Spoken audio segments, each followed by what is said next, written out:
Welcome to the Encore Audio Archives YouTube channel. I'm Taper Dave, and this is my channel. I've uploaded hundreds of talks here that I've recorded at meetings in West LA, and I've also recorded conventions starting in 2013. I've got a bunch of those up. And Walt and Mary Murray, the original owners of Encore Audio Archives, started the company in the 80s, and Walt recorded Joe and Charlie's and a bunch of stuff down in Vista, California. My sobriety date is June 20th of 1994.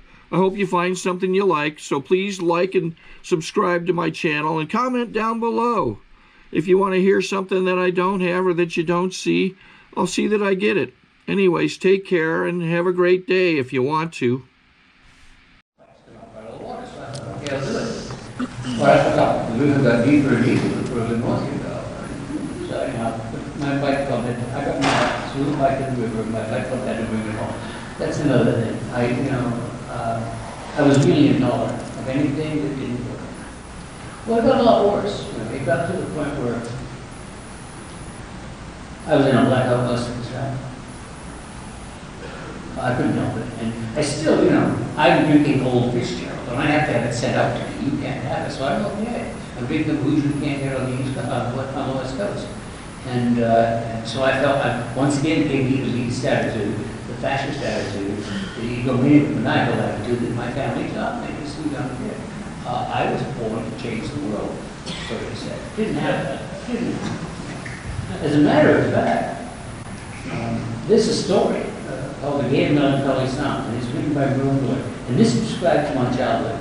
He begins the book by saying, I was born amidst hostility, and that's a condition I've managed to keep going ever since. And that pretty much describes my life.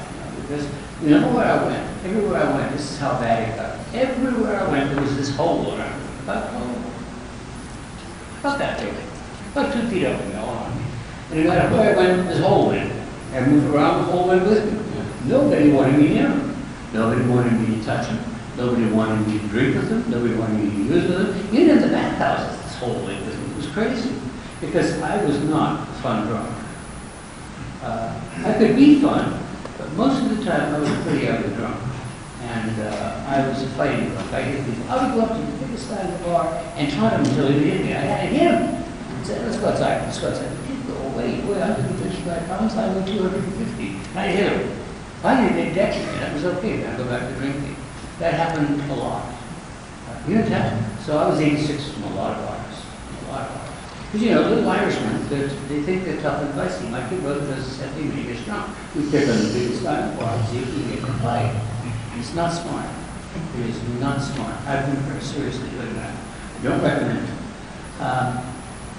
What can I tell you about music? I can't tell you anything you don't already know. It's poison. I got to pay pitiful and incomprehensible demoralization. That's why I got crawling in the gutter. Both physically and spiritually, crawling in the gutter. Living under bridges for a while. Spending the night in bathhouses because I was so tired and it was raining so hard. Somebody gave me $3, that's all it cost them these days. And I'd go in, lay down in the orgy room, just in case. And things happen. Things just happen, What do they say? Things happen. And so I would spend the night there. And I'd get up the next day and go to the booze, because by that time I couldn't get any more fish because I didn't have the money to have it sent out. So I was drinking like, I don't know, 4 beers or 3 tuppers or whatever I could get for $2 a pint and awful stuff like that. I didn't like it. I drank vodka and I drank tequila. The last drink I drank a lot of I got to tell you the story of my, 10 minutes already.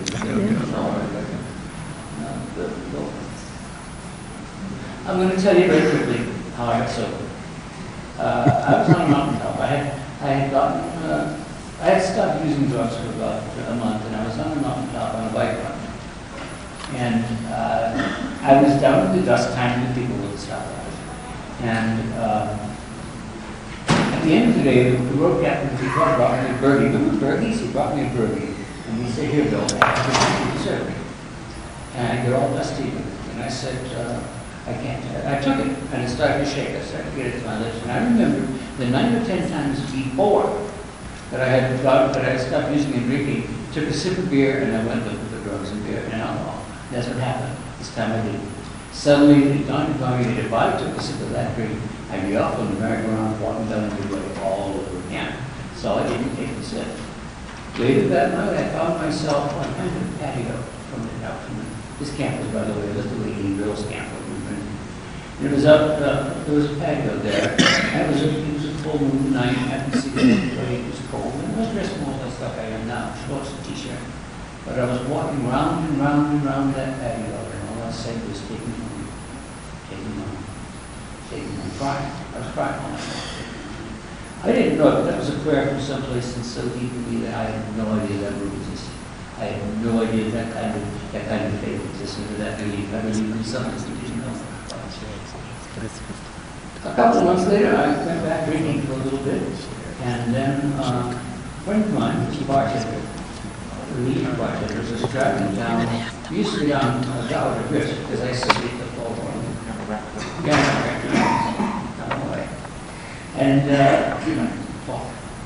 and they said, we went down there, and he pointed out to me this house. We went down, that day we went down Van Ness, right on the street, built as far as we know, 1980. As far as we know, that is the only place in all the world that addresses the needs of gay and lesbian alcoholics. And a couple of weeks later, I knocked on the door. And Paul Farmer, and you can remember, this is over, this is Dave. Knocked on the door, and this huge man, I could see huge, I guess it was, looked down at me, and he said, and I looked, I had 18-year-old kid back then, and he said, welcome home. Welcome home. So he said, my prayer was answered. I walked in and I saw the steps on the wall, I know that, and none stopped me then. You know, all I have to do is get back and touch the fire. My God, I have a God in the higher power, because I argue with God, I don't argue with my higher power. And it's been real easy. God and higher power has made my sobriety seem easy.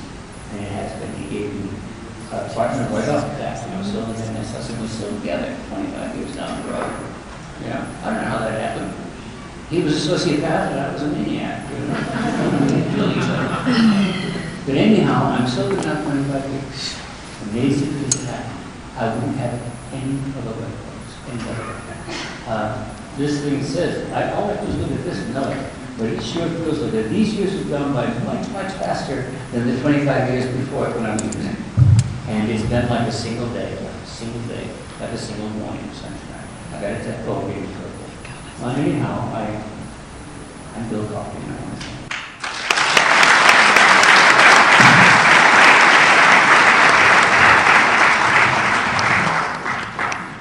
My name's Don, and I'm an alcoholic. Hi, Don! And about 25 years and 5 months ago, I got a phone call from Paul Farmer from the Van Ness house, and he said, John, I've got one for you. I've got one for you. And I went, oh no, I had 5 months of sobriety. I thought, what am I going to do? But then these guys were in charge, you know, I paid attention to people with time, you know, and so I went marching over there, and he introduced me to Bill. And he talked just like he did today. Same thing. Tell you all these stories. He had a story about airplanes and everything. And I thought, oh, bless his heart, you know. And I guess because I had used Crisco too, you know, on speed, that they figured I'd be the only one that would be able to talk to Bill Coffey, you know, and we've been together ever since, you know, ever since. It's amazing that we're sitting here at this table this year because we both made 25, you know, in the past year. So it's that.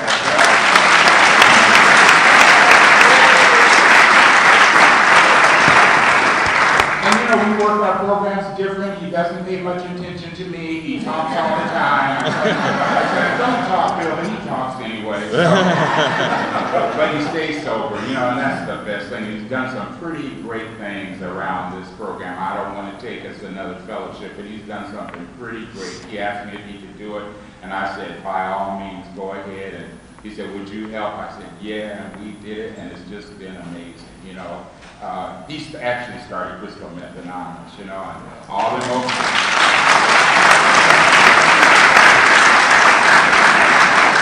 all the most speakers like him, you know, came there too, and it's been great, you know.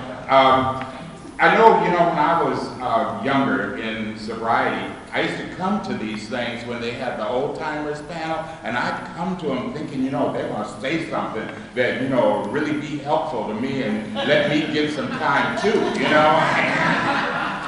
So I was thinking, I probably don't have too much to tell you about how to do it, because, you know, you just don't get loaded, you know, and if you don't get loaded and you keep going to meetings and do this program, you'll have some time, you know, and that's where when I was brand new, I would look at those people and they would tell me, you'll be okay, and I think, how do they know I'm going to be okay? I feel like I'm going to explode any minute, you know.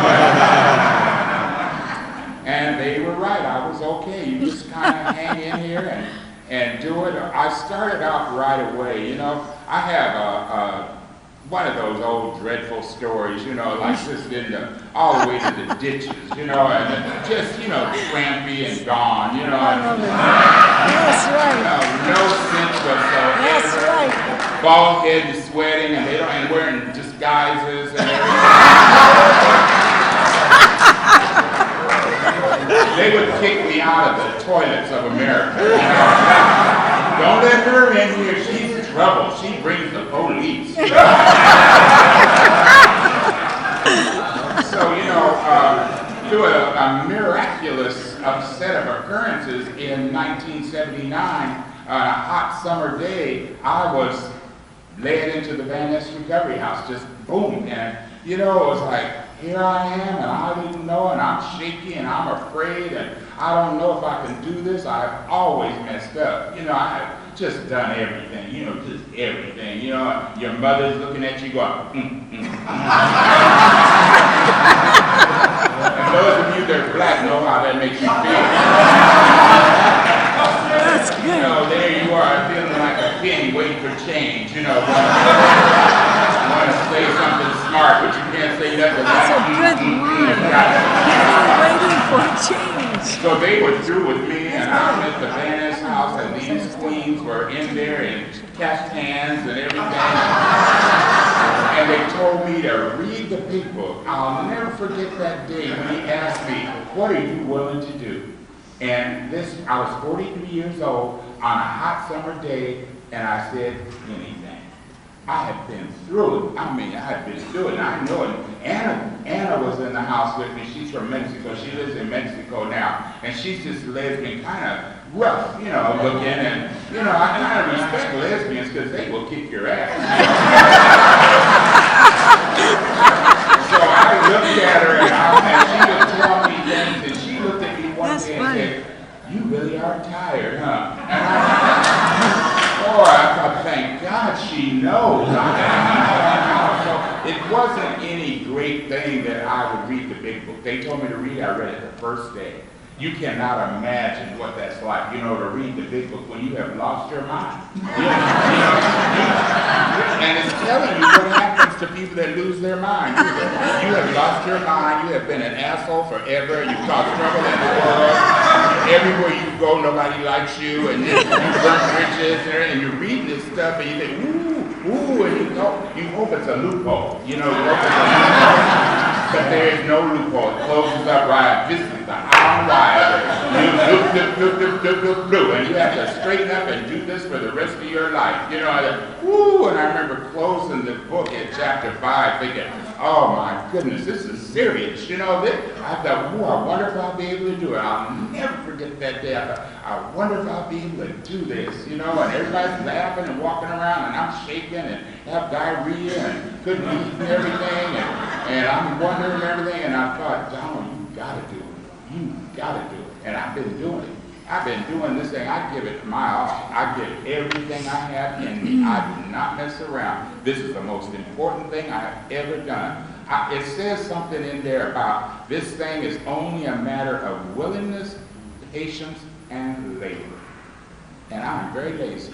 You know, I wouldn't want to labor anyone. And Henry told me, don't look at work in the steps.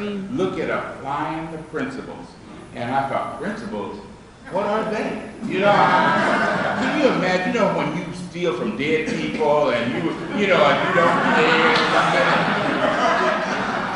you know, that you have no principles left. And so I didn't even know, I had no idea what they were, even though I had them at one time in my life. You know, I was a nice little Christian Negro boy, you know, going to church and everything, but I had lost all connection with anything. And she told me that in step 1, you will get honesty to replace dishonesty.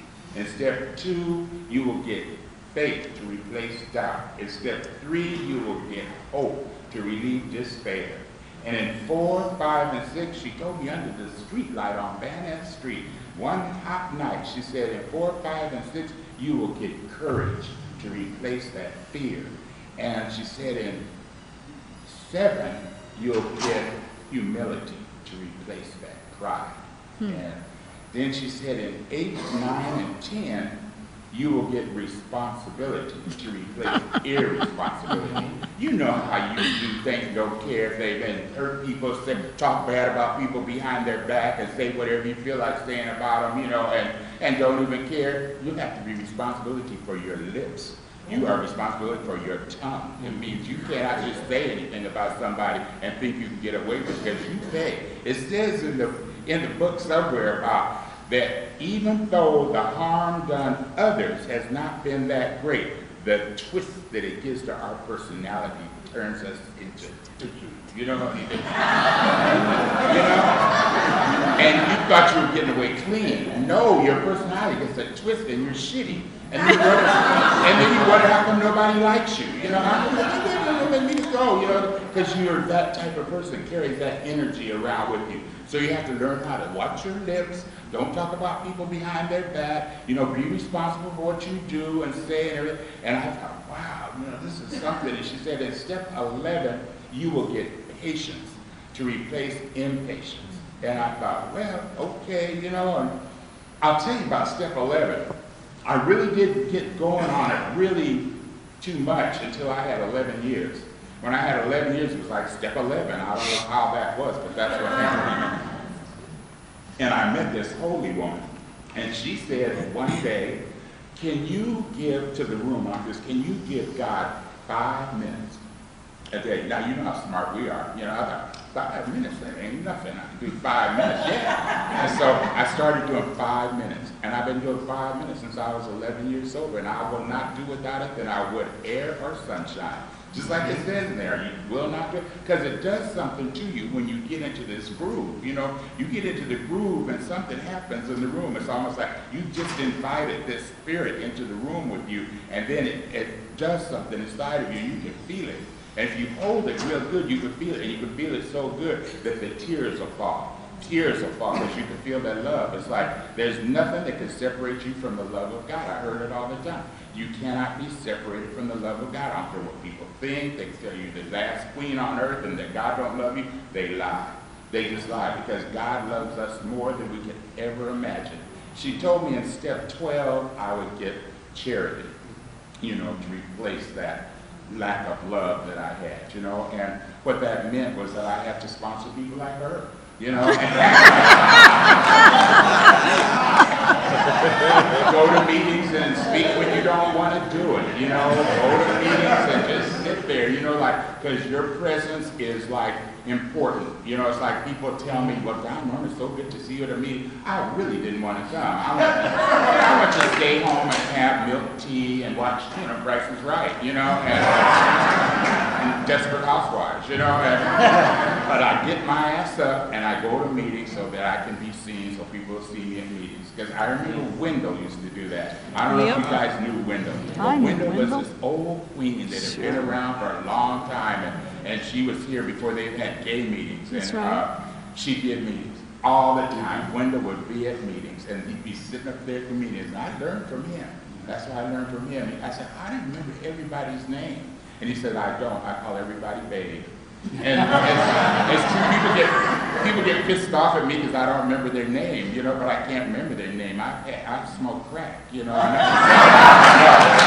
Justice, that angel Justice, yeah. And then, you know what's really great, before I finish, is I have met people in this program that have given me some of the best tips in the world. I have a friend sitting over there, they call her Heidi, the goat girl from long ago. But Don King has a lot of time in this program, and he taught me something about a country called Asia.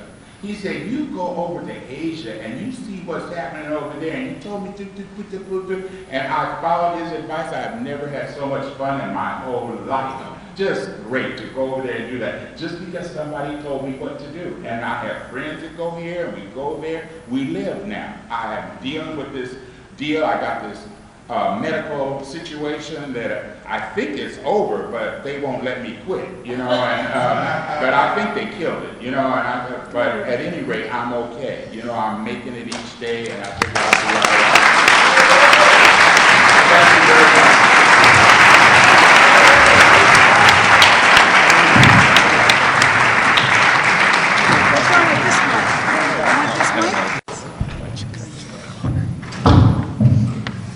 My name is Jim. I'm an alcoholic. And I think I need some help with time. Can you tell me what time it is? Yeah. Like my watch. Okay. And the whole meeting is going till 3:30. Like 10 minutes, 15 minutes. 10 minutes. Thank you. Okay.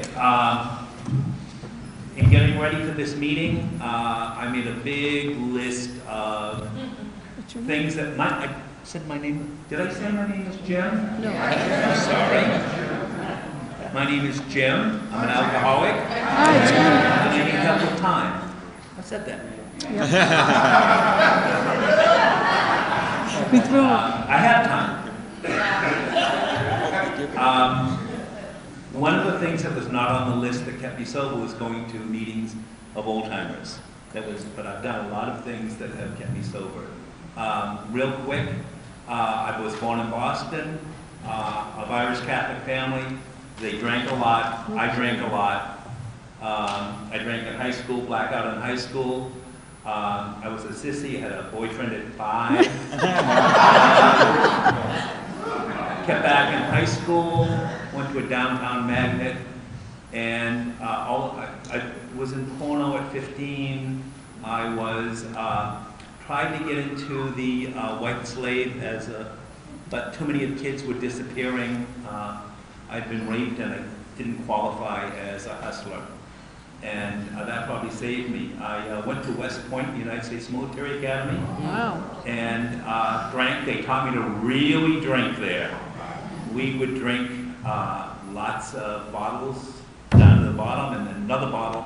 And I had lots of blackouts there. I got out of West Point, into the Airborne Ranger, into the regular Army, and drank, went to Fort Bragg, got a run the gay roommate, and we closed the bar. We kept a keg in our living room, and we had straight people passed out. They had been drinking at the gay bar and passed out on our living room. And eventually I was turned in by a Marine, and I was transferred to Fort Monmouth and harassed by the military. I can't read conduct unbecoming because I lived it. And I drank. I drank, and I drank, and I drank. I eventually got out of the service with an honorable discharge as a captain because I found a gay lawyer that I drank with, and he found a loophole, and I got my honorable discharge. Came out, went to film school with George Lucas, John Milius, and I'm sorry to say I chose to drink rather than hang out with them. And so, just outside USC, there was a 32nd Street market, liquor market, and I was 86th from there from drinking too much. I had a problem with food. I got my master's, went into the film industry, drank a lot in the film industry. I was kept up on Mulholland Drive, and my lover and I would drink listening to opera on the radio. We mixed gin, vodka, Bloody Marys that would last from, I think the Mobile Opera was on this. We got nude, lay down, and we woke up on Monday, throw up. And we thought this was great. I was eventually kicked out of there. I got a roommate from the Advocate, and I started drinking. I started trying to stop drink. I would stop drinking at this bar, at that bar. I saw a lot of good drag shows while I was stopping trying drinking. I drank down on Main Street in Harold's, the Dime Bar and Star. Loved it. I had a great time. I never really had a problem drinking. I was Irish. I was supposed to get drunk. I had a problem with food, and I still have a problem with food. I'm trying to lose weight, what can I say? I started going to OA meetings, and in OA they said alcohol is a food, so remember, stay in the bars and out of the restaurants. So I did that. I followed instructions. And I went up to the bartender and said, keep me away from the pretzels and the beer, the food stuff. But I'll make sure I drink the water. And I got sober in the bars. And you can get sober. I could get sober. I didn't know it was wrong. It wasn't until I started hearing about AA meetings, the mother church, and then went and listened. It was an upstairs down on Beverly, I guess. And they wouldn't let me in the meetings because I had stopped drinking, so I couldn't be an alcoholic. And I said, no, you have something I want, and I think I belong here. I have a desire to stop drinking, and I think I belong here. And they said, well, this is closed to gay people. We're gay alcoholics, and we don't want strangers coming in and getting what we have, and and we don't know who you are, and you're not an alcoholic, and you're not willing to say you're an alcoholic. So I found open meetings, and I wouldn't raise my hand as an alcoholic, although I was sober and not drinking. And eventually I went to Joe's place at Franklin, right. And a black lady, straight black actress who went there, convinced me it wouldn't cost me anything to raise my hand as an alcoholic. And so I raised my hand for 30 days, although I was several months sober, and I didn't know how that made me better, raising up my hand. And then about a month and a half later, I said to God, because I always had a good contact with God, we're halfway through this meeting, and if I don't get a sign that I'm an alcoholic, I think I'm going to have a beer tonight.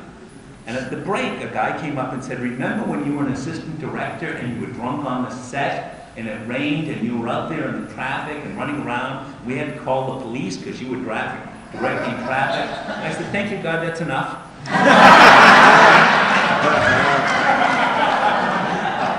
It took 10 minutes,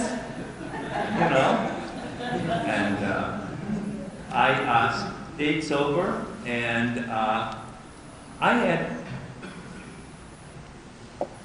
they didn't want me to read the Lord's Prayer for the first 9 months because I couldn't get it together.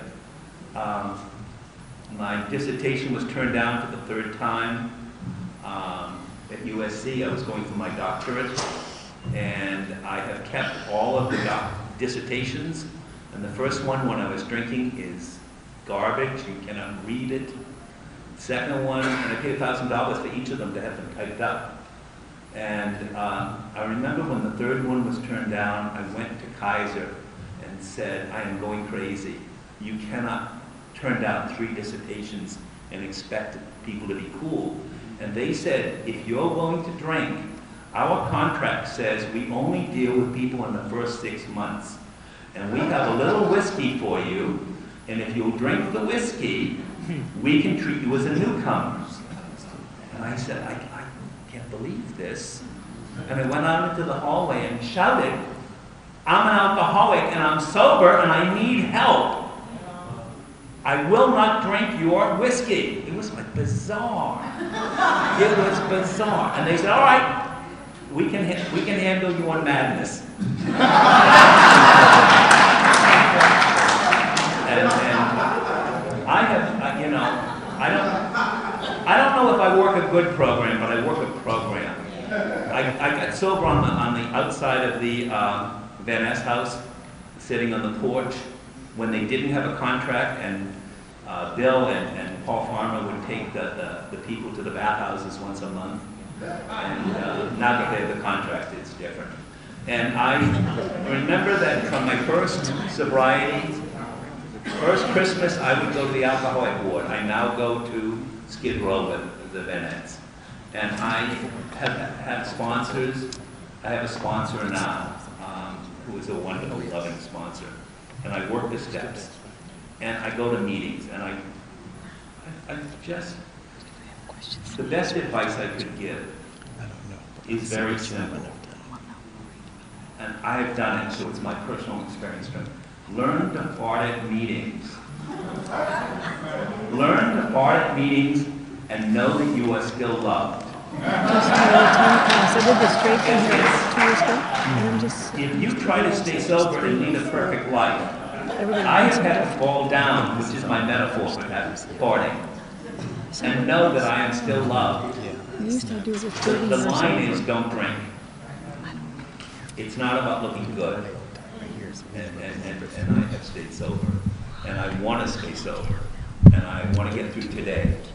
If the Olympic records kept records on sobriety, they would keep the Olympic record would be 1 day. And I have that Olympic record. Thank you very much.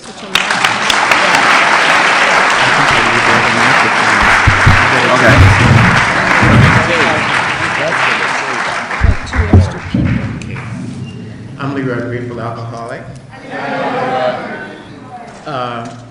First of all, I want to thank God for being here, and I want to thank Linwood and the panel, and I want to thank all of you. I think you've done a very good job with me.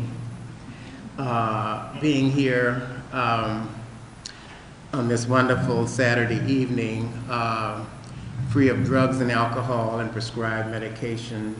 When I came to the program, I was very concerned with my weight and my, youth, looks, and beauty.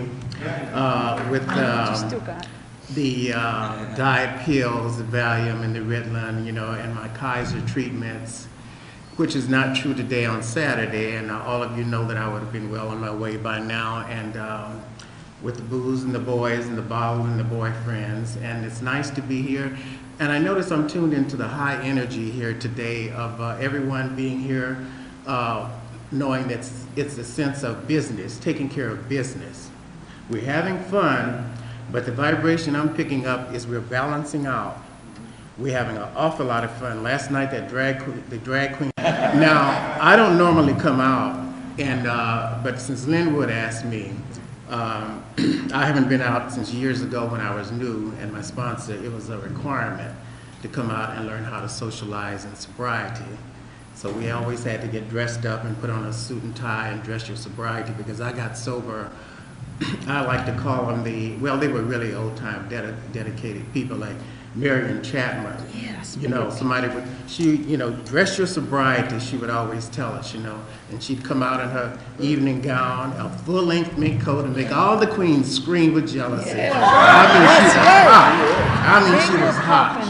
And when Marion spoke at Wilshire, the Cadillacs, limousines, the Rolls Royce, everything was lined up around the block on Wilshire Boulevard, and Beverly Hills, Rodeo Drive, and the Ness, and 9604 South Figueroa Street. You really get your salad tossed out there. Yeah. If you don't know your stuff, and if you go over time, they're going to ask you out. And so I got sober and then when people like Gerri speaking, you know how I got sober, by listening to all of these dynamic people here. Now, this is a workshop, so I'm a God person. God has especially chosen me for himself. And I used to get very jealous and envious of all of you all that had lovers, with each other. The women had their lovers with each other, and the men would couple up with each other. But where was mine, And everybody kept telling me, Leroy, you belong to God, you belong to God. I got so tired of sleeping alone, that finally now, 32 years later, I belong to God. I'm the one, I have to clean up the ashtrays, put food on the table. I have to listen to all of your, whether you're giving me an inventory or not. One of my dear friends here, I don't call her a baby, Because when people ask me to sponsor them, I'm not their sponsor, I'm their good friend.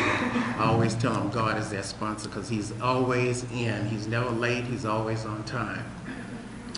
Dress your sobriety, and I was afraid to come up here without putting at least a suit on. I kind of omitted the tie because I'll use his name because everybody knows him anyway. Milton Merle was my very first sponsor, and he said, I better not ever catch you walking in at a meeting, at a podium, disrespecting the Alcoholics Anonymous members. They have taken the time to ask you to come out, and you should be, dressed appropriately, because there may be some newcomers in here that has did the same thing you did when you first came, comparing labels in the clothes and getting the yardstick out. Is the jewelry better than mine? Is the clothes better than mine? Is the gold real?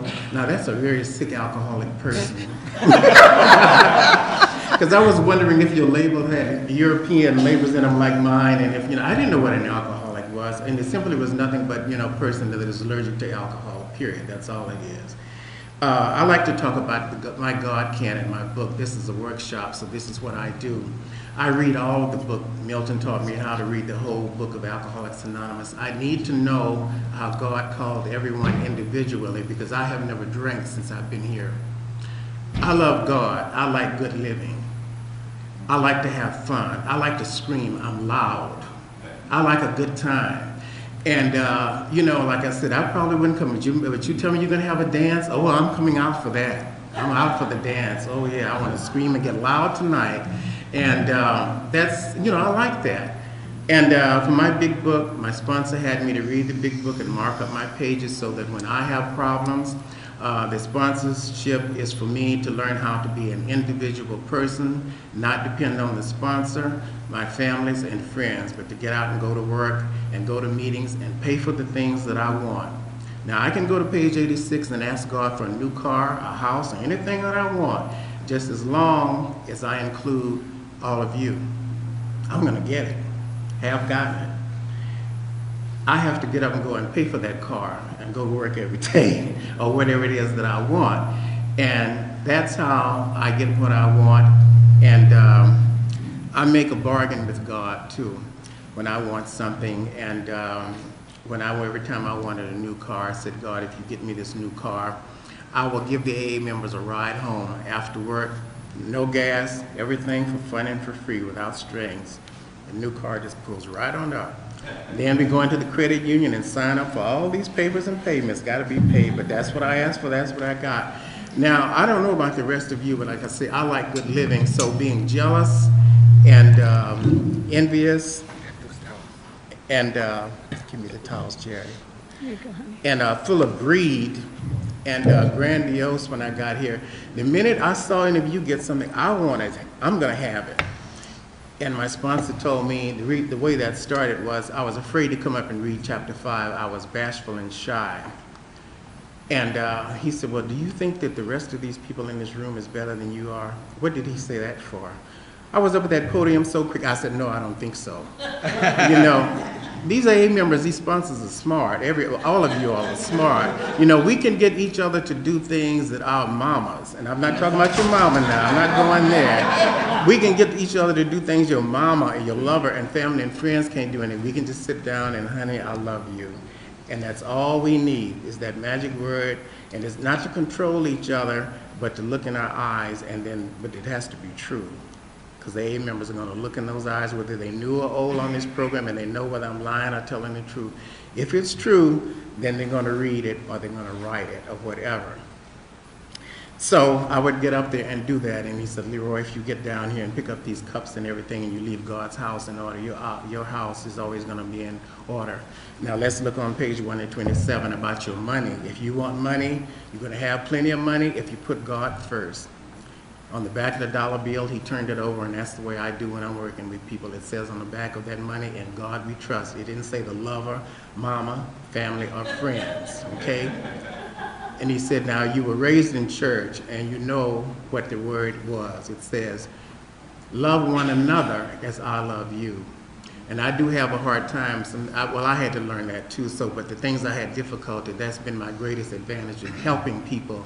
I had to go through this pain myself in order to help people learn that that is putting their trust in God instead of each other, especially with these marriages and these couples, you know, because there's too much weight to put on somebody like that. The love is there, but the trust is in God because, you know, the book says we all have clay feet. Eventually somebody's going to drop the ball because no one is perfect but God. I don't care how much we love each other and, you know, I'm the only one in your life and all of that. Eventually someone is going to stray or whatever. That's when love and forgiveness comes in. But I was always so full of rage. If you even looked at somebody else, the affair was over. I mean, it was over. I would scream and throw glasses and everything. And no one could ever imagine that with me sitting up in here so quiet and nice. But I would throw glasses and scream, and after I raised all that hell, I'll call the police, and I did. I'd call the police, and they said, well, Mr. Hamilton, is he disturbing you? I said, yes, officer, yes, he is, yes, he is. He said, well, we'll take care of this, and I kept calling so much until one day they took me. But I would fight with those men, and if they get the best of me, then I'd call the police and have them arrested and whatever. But anyway, it all worked out, and you know, being a drunk, the next few minutes or whatever after the police left, we'd be back together drinking again. But anyway, working out of the book, I want to say about the God Can, and of course, there's one other thing, because you know, it wouldn't be me if I didn't talk about sex. You know, it wouldn't be me up here at the podium. And I have my book marked for page 69. God has a wonderful sense of humor. It's on page 69 to 71, and it says, my sex powers are God-given, therefore good, neither to be used lightly nor selfishly. And I subject each relationship to this test, was it selfish or not? And yes, I failed on that one. Mine was selfish. I didn't go to bed with anybody unless I got what I want. I was just like Liz Taylor, no clothes come off until the ring goes on, you know? Because once the gift package has been opened, they don't have to give me a goddamn thing because they already have had the treats and the goodies.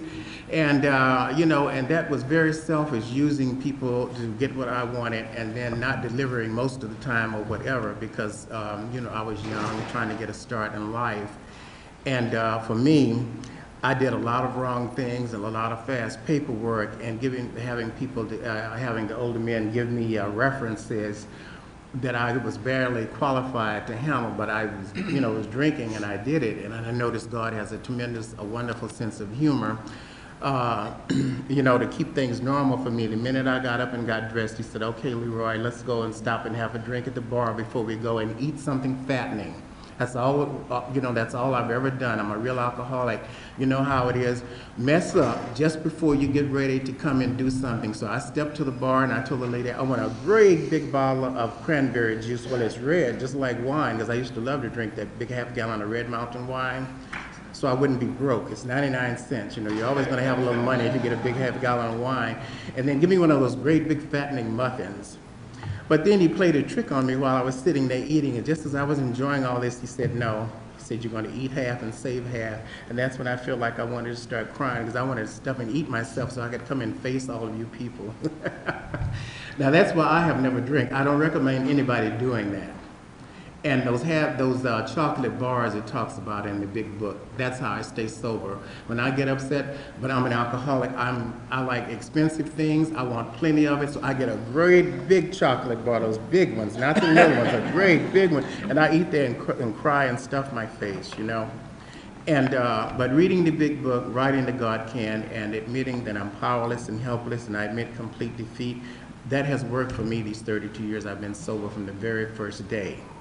All I have to do is admit that I'm powerless and helpless, and I admit complete defeat, and that I am completely dependent upon God to handle this situation, or the person, family, or friends for me, and then ask God to do what's best for everybody and drop it into God Can. I have to make sure I ask him to do what's best for everyone, because then it's the highest form of a prayer, and it just can't be for me, you know.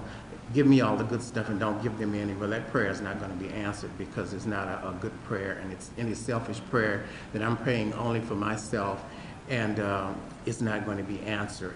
And marking up the book and looking at how Bill was saved, and somebody was talking about at a meeting, because I went to a meeting just before I came here, and somebody was talking about how can we stay sober? Do you feel like you're going to relapse again? That you know, if I could see, well, maybe they haven't read the book of the other story. The gentleman talks about, he went to a banquet dinner. They set a glass of sherry in front of him, and it says in the big book, we don't have any defense, but no one ever adds the other part. It says that very plainly after that, we do have a defense if we call God and ask him to help. And the man said he asked for help and closed his eyes, and God is supposed to ask us in 15 seconds. Now, I've used that throughout my whole sobriety. God help me. That's all I said, because that's how I got to Alcoholics Anonymous. God help me. After I had done everything you could possibly imagine. Alcoholics Anonymous came on the screen, and I've been here clean and sober ever since, that first day in November 5th, 1972. I want to say this in closing, and I want to wrap this up because I want to leave time for Gerri. Gerri has had the responsibility, and I've heard her practically at every meeting from Beverly Hills to wherever she goes, any place that she's asked, and that's how I've stayed sober, listening to people that have been on the program a long time, and it isn't so much of exactly what they say, but it's the showing up and doing the best they can. I've always admired the way she balanced out. She laughs a lot, and that's what I like. She laughs a lot, but yet she takes care of the steps, she takes care of the inventory, she takes care of the service, because I have to give service. So I'm not a speaker person, I'm not a sponsor. Sorry to interrupt your viewing. Taper Dave here. Just wanted to take a second to ask you to like and subscribe to my channel. Let me know if you like what you're listening. I've got some very good talks here, and this one's a great one. Just curious, do you think this is better than Zoom? Tell me what you think. I'm one of the people that my sponsor said that I have acted so terrible in life that he better find me till this day picking up these cups and ashtrays because I was so grandiose and yet so self-conscious and feeling less than everybody else or sometimes better than. So he said, I better find you balanced out at every meeting, and you better do everything that they ask you to do as long as you live in Alcoholics Anonymous. So that's what I do. I put what food on the table I can, I clean up, and I have to tend to everybody else before I go out and have a good time. And then after that, baby, it all belongs to me. And then we're gonna have a real good time. So now I'm gonna turn this over to Gerri, and I thank you for coming out.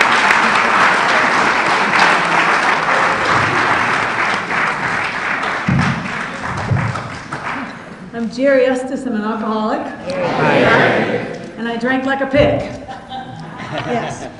And my old sponsor was Alabama Carruthers. And she used to say, I'm not supposed to go around looking like what it used to be like. But today I am. I really enjoyed listening to all of you. It's fun to watch all the newcomers catch up.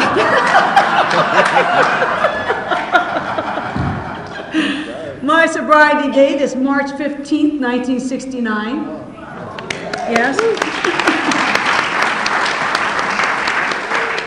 I'm impressed with Alcoholics Anonymous. I want to share with you I've not received one cake in 36 years for emotional stability. I've not gotten one cake in 36 years for financial maturity. I'm not. You can ask my bookkeeper or the IRS. And I've not gotten one cake in 36 years for a meaningful relationship, nor obsession. You can ask my two exes that are together.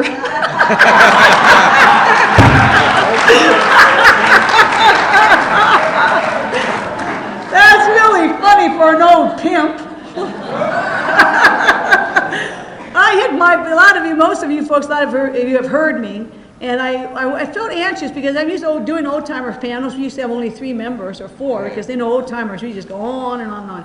You can tell anybody under 5 years of sobriety because when you're talking to them, they're at the cleaners. Usually when you're talking to people, they're like, I'm late for a very important date. And they don't have time to have that old-timer talk to them that's trying to save their life because they got to get to the bank. That's very funny to me, and that's how I felt sitting here. I felt like one of those newcomers. I'm late for a very important date because I'm not used to so many people on one panel, and I was afraid of going over. But I got to share this. Most of you have heard me, but there are people here that have not heard me. So just real quickly, I drank like a pig, and when I was drinking and using, the police overreacted frequently. So I had 14 felonies. Now, my last one was a disagreement with a gentleman, and I was arrested for attempted murder. No sense of humor. And I was a nice valley girl, so way down deep, I'm shallow. And, you know, I ran away to the Tenderloin, and, I entered the oldest profession in the world. It was new to me. And then I promoted myself to management. And I was a very successful pimp. And I drank a little Jack Daniels, like a fifth a day, and a little recreational heroin. And after that, I got clean and sober at the age of 20. And I'm so thrilled that today, there's Peggy here who saw me come in. She's going to have 40 years very shortly.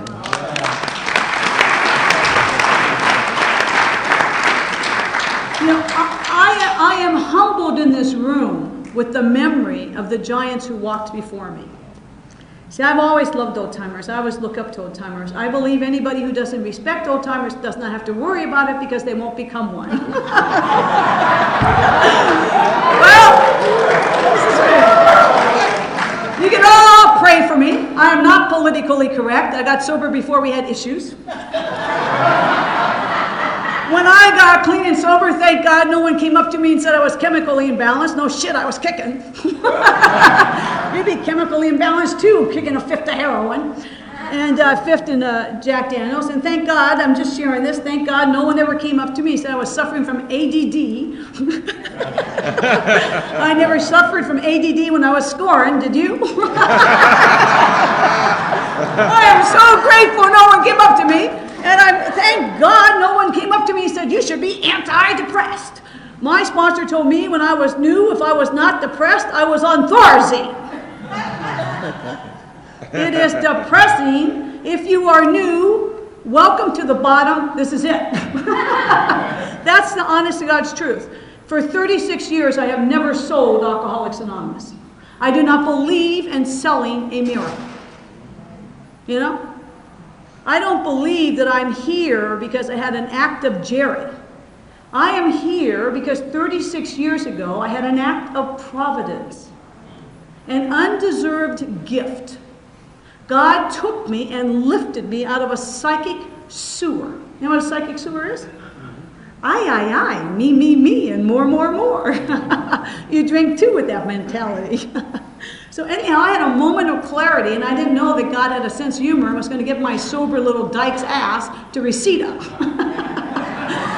I got sober years before there was gay AA, and I was a newcomer, and I was terrified. My mother was on the program. I'll share this real quickly, because I don't believe in excuses for sobriety. And I believe for me there's 2 requirements before step 1. You have to forgive me, I'm going to sound like an old timer for a few minutes. There's 2 requirements before we can even take step 1. Are we willing to go to any lengths to get it? And do we want what you have? Then you are ready to take certain steps. You may not want what we have, but God willing, if you're new, you don't want what you have. And then it really doesn't matter, does it? So I'm going to share this real quick. I'm 20 years of age. I'm a retired pimp. And I'm in Reseda in 1969, and Peggy saw me come in, and I had Stetson hats and alligator shoes and nice suits. I used to like to dress. Now I'm a writer and I don't care. I've even outgrown power, money, and prestige because the last 2 years I haven't had any. And I don't give a rat's ass. I want to share one thing, and I'll tell you real quick how I got here, and then I'll go on. In case you're new, I want to share with you something. If you're listening in the rooms of Alcoholics Anonymous, listen for the music, not just the words. If somebody gets up here and goes, I'm 36 years sober. I came here broke, lonely, couldn't get a date in a woman's prison with a handful of pardons. I've been thinking about the last issue for 36 years. And you too can have what I have if you're willing to go to any lengths to get it. Fuck up and run. If you gotta tell somebody, you know, tell their face. We go through pain sober. But if we work the steps and we live in God, we always come out. I drive a lot of people crazy. Half of the people in Alcoholics Anonymous love me and the other half hate me. If they ever stop hating me, I'm in trouble. My big book tells me 50% of the people in Alcoholics Anonymous will drink again. So I'm going to be listening in rooms of people in between drinks, aren't I? So I need to learn how to listen, don't I? And when I was a newcomer, they used to tell me, stick with the winners. What are the winners? The people who love the 12 steps of Alcoholics Anonymous and love God. That doesn't mean we don't go through pain. 8 months ago, I was in so much pain, I was in the fetal position. I'd call, you know, it's pretty hard when you're a cute older butch like myself. humble, got you know, humble. I'm dating a really cute new girl. She knows how humble I am. Right? It's pretty hard when you're, you know, all the little baby butches in AA through the years. I've been known to have a few girlfriends. All the little baby butches through the years always go like this. You catch them looking at me, treating them like the fawns, going, hey, Gerri, hey, Gerri, hey, Gerri, right? Well, what happens 8 months ago, now they're going, I'm kidding, you gotta be like Joan to get me now. But what I'm sharing with you is pretty embarrassing when you see your two exes together. Especially when you think you're a cute butch. I never had that problem before. Even when I got arrested, I was arrested and put in the daddy tank once. And that's very funny. I paid for protection because I was young and cute. I'm off the subject now, but what I'm trying to share with you, I smoked one too many joints. I'll tell you exactly what's going on with me. 8 months ago, I got to share this. And if you're new, you just have to trust I drank. I worked the steps. I got sober. Trust me. I got to share this. This is the funniest thing that's happening to me. 8 months ago, I went through all this spiritual pain, right? And I started writing. I wrote this sonnet called Betrayal. It just came out of me. And the next thing I know, I start writing this book. And this is an honest God's true story. I already have a publishing deal. I just got signed with Gerri's talent agency. I'm writing a novel. And it's hard for me to talk because every once in a while my little characters come and I just finished the daddy tank. I'm trying to share with you that a year ago, I left an English class out of embarrassment. Not an advanced English class, Dum Dum English 28. That class twice because I was embarrassed and could not write a paragraph because I don't spell well. And I went up to this teacher and I said, I want to take English. I'm extremely well read. I read Shakespeare at 11, but I can't write. And she said to me, you come from the age when if you couldn't spell, you thought you were dumb. You're not dumb, you're so articulate, you're obviously intelligent, come to my class. She said, all you need is confidence. I want to share this with you. I left a year and some days ago, 2 Dum Dum English 28. They were all second language people, you know. And I left that class, right? And within a year's time, I'm sitting at the Roosevelt, and then I'm walking across the Roosevelt Hotel to talk to a future publisher to publish my book. And last week, I'm in Beverly Hills with one of the most prestigious literary agencies in the country. And I want to share this because I started crying when this happened. I spoke to my future agent, and I'm so naive, I didn't realize it was for a book deal for the movies, and I wondered, why does this literary agent have all these movie posters? Because in AA, I never ask anybody what they do. I don't give a rat's ass. I never have. I don't care because I don't work the rooms of Alcoholics Anonymous. I come to be of service. Every time I come to a meeting, I go to give. So anyway, Mike, long story short, the woman looked at me and she said, no, Gerri, you're here for me to sell your book to the movies. Oh, that's why I'm here. Okay, I'll go for that. And then I got really brave, and I'm going to share this with you. I walked up, opened my manuscript, and I handed it to her, and I said, what do you think of my writing? And she said, it is beautiful. It's literary and sweet. And I said, that's the childhood. The next is when she's a pimp. But what happened is I left that meeting, you guys, and I went out in the parking lot and I cried for 10 minutes. And you know why I cried? Not because an agent liked my writing, but because I saw the miracle of Alcoholics Anonymous. I saw God when that woman opened her mouth. We share in AA like the best has already happened. What I'm trying to leave with you today is the best is yet to come. We have endless talent, endless gifts in our innermost being because our innermost being is God. The reason why I always tell newcomers don't kill yourself the first 5 years is you will kill the wrong person. This program is about uncover, discover, and discard. In my wildest dreams, I did not know that God would give me the gift of writing, which is a true joy. I love it. It's just a true passion of mine. The reason I cried is I realized how loving God is. He took a 20-year-old addicted lowlife, lifted her up out of a spiritual sewer, freed me from a hopeless addiction, took me to you people so I could be here with all of you and have to watch all your asses come in and take you through 4, 5, 6, and 7 and hit you in the head like they used to hit me. And I know I was a little bit off today, but what I'm trying to share with you is I'm blown away at God's love. It's endless, just endless, and I want to thank you for my life. Right on there. Okay.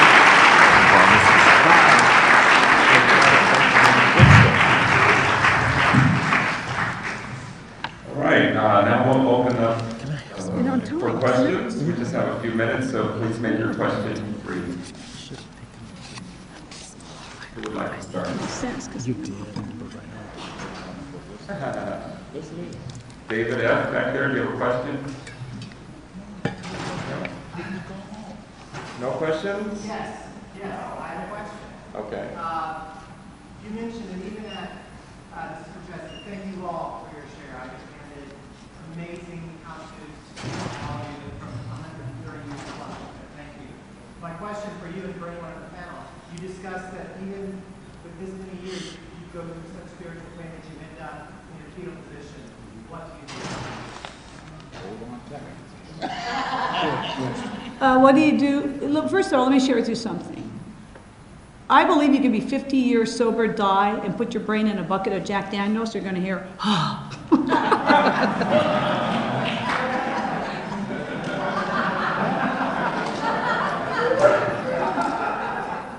I do not use God as a fix.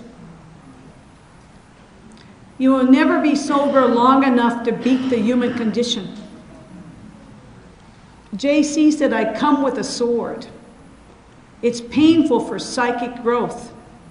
The human ego dies hard. The day I stop going through pain is the day I stop growing. If you think sobriety means being pain-free, go have a Jack Daniels. The difference is we learn to come out the other end.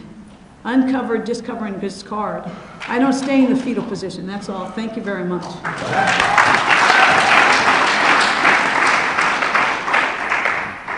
I was penniless, and I was going to 4 meetings a day, considering going to more meetings, 5 and 6. And I had to say, this is a blessing. This pain is a blessing. And I remembered what Chuck C. said, that if you're going down a path everyone says to go down, and you're having trouble, maybe you should try the other path that's dark and thundering with trees, and you have a great time with it. I had to talk to my sponsor, I had to write, but I had to take different action and get myself out of it. I went to unemployment office and said, what do I do? And they sent me to a workshop, and I wound up in 6 years of school teaching. I find that I have to sit with it. I have to go to meetings, I have to write, I have to work the steps, and this is a matching grant. When I take action, God matches the grant. That's good. That's a good thing. How about Don?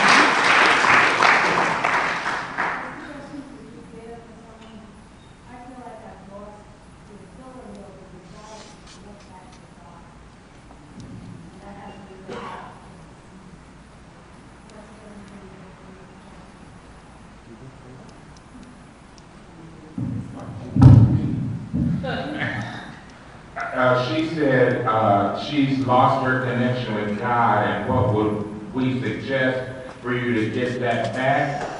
The first thing that came into my mind was get you some newcomers. Yep. You know, get you some newcomers. They'll drive you crazy. That's You'll right. be through with them and everything, but it'll make you face it, and somehow or another this power will come through you. I got one right now. Drives me crazy. I'm not jiving you. It's like, ooh, it's so frustrating and everything. But it makes me realize what I'm doing. I I'm giving this to him and I'm getting something back. And that's what I think works better than anything. Just keep giving it away. I hate going to meetings sometimes. I can't. Recently, I don't like people to hug me. You know, it's like I go something's through wrong with that. me, you know? And I don't want people to hug me and run up to me and everything else like that because I'm going through something. But I go ahead and do it anyway. I just do it anyway. It's like that person that said something about pain or something like that. I can't tell you, I went through the most embarrassing discharge from a job. I was wrecked. I mean, how could this happen to me? You know?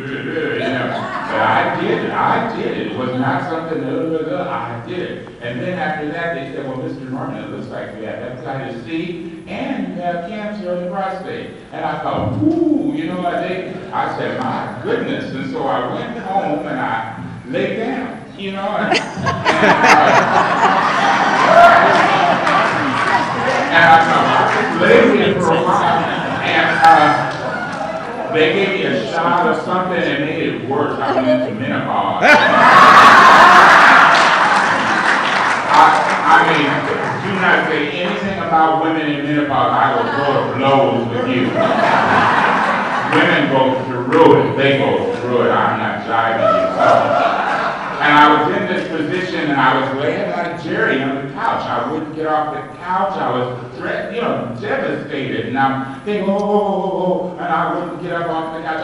I'll tell the truth. I got urinals, so I wouldn't have to go to the bathroom. You know, and that's the way I just, about 2 weeks I was like that. But I remembered a story that I heard when I was new. And it was about this lady, I think it was in the grapevine, and she was going through it and everything was going jibbity, and she couldn't make it, and she asked God, is this the day? Wasn't the day. Wasn't the day. She's still going through it and everything. And the next day, you know, she said, is this the day? No, honey, you're still wrecked, you know. And you went, is this the day? And one day, I got up off the couch. I got up off the couch and I said, I'm going to make it. You know what I mean? You just go through it. You just go through it. And one day, it's going to be the day. And you can laugh and sing one more time. That's right.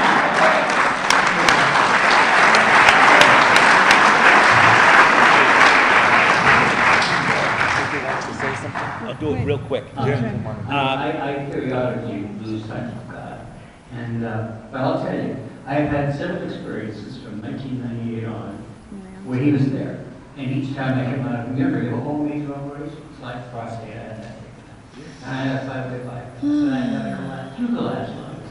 I've had past kidney stones from 2 sides simultaneously, and I've got that too. And all kind of a stroke. But every time I get rid of that, you know, I'm younger. I feel younger. I walk in. When I go into the operating room, I say to the doctor, you say, okay, and I say, yeah, that's to you, God gave you a big brain, and you're going to fix me. And that's what I do it, you know. And that puts me more and more and more in touch with God. Because what I figure what this is, kind of I spent a long time working with the children. 25 to 30 years. This is my life. You come in when you come in the house, you come in a bright shiny Cadillac, you came in, you need help being young, so I can do more. That's what it is. I'm going to answer one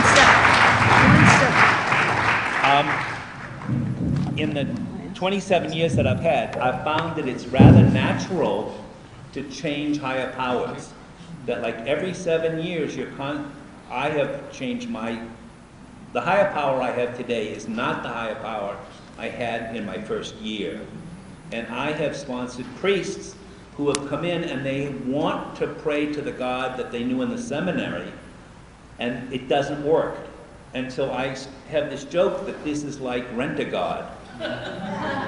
And I've worked with people and they pray, I give them 2 weeks, and if you don't have a connection, you change. It's only like changing the mask of God, the connection. It's like changing a mantra. And if this mantra doesn't work for you, you change it or you get help. It is not wrong to change your concept. We are humans and we're inferior, and we have an inferior concept of this higher power. And our body changes like every 7 years, and our concept of our connection to God may change. And you may be in the middle of a change, and you may have to do some searching. I had someone who could only work this program. I sponsored someone who could only pray to the devil. I had a priest, I sponsored a priest who could only pray to a doorknob. This doorknob was his higher power. When he prayed to other things, he did not feel the nourishment, he did not feel the, and when he prayed to the doorknob, he did. And it's just an image of God. It is not the God. So, good luck. I'm going to take one minute. My name is Gerri, I'm an alcoholic. Yeah, Gerri. The 11th step talks about not being able to pray at times. That's different, and we don't get upset about it. The only thing that shuts me off from the sunlight of the Spirit is resentment. Period. If I'm not feeling close to God, I work the steps on it. I write a resentment inventory of God. I have no concept of God because God is. God is either everything or God is nothing. That's my belief, even in this cup. It's like surrender. It's so silly for us to surrender. We're already surrendered. When we surrender, we're just giving our consent. So what I want to share is that I work the steps on the steps. If I cannot feel God or my program, and I've been there, then I ask God to help me to work what steps. I can work with a newcomer, right? But I have found out the only time I cannot feel God is when I am playing God. And I have to work my resentment inventories on God. People, I believe the 10th step is what keeps us here. I believe the only thing that causes me pain is being in between surrenders and spiritually constipated. If I write a thorough resentment and fear inventory and do 6 and 7 on it and bless everybody in it and burn it up and surrender and have zero expectation in my life, I live in God's presence and I live in joy.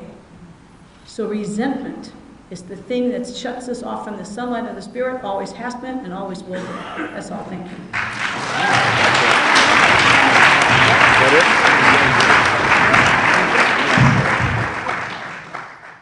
I think we got a great talk going on here. Thanks for watching the channel. Taper Dave here. Just curious, do you think this is better than Zoom? Okay, this is how I prepare my drone for launching. I like to do it inside the cab of my truck so I'm not standing outside in the weather. To install the joysticks for control, up and down, right and left, powered on. I have an Android phone that I use to connect it to the drone with, and it's actually controlled through the iPhone, through an app. Oops, wrong way. It's actually controlled through the iPhone, or through this Android phone, through the app. It's actually controlled through the Android phone, through an app, and you connect it through this short connection right here.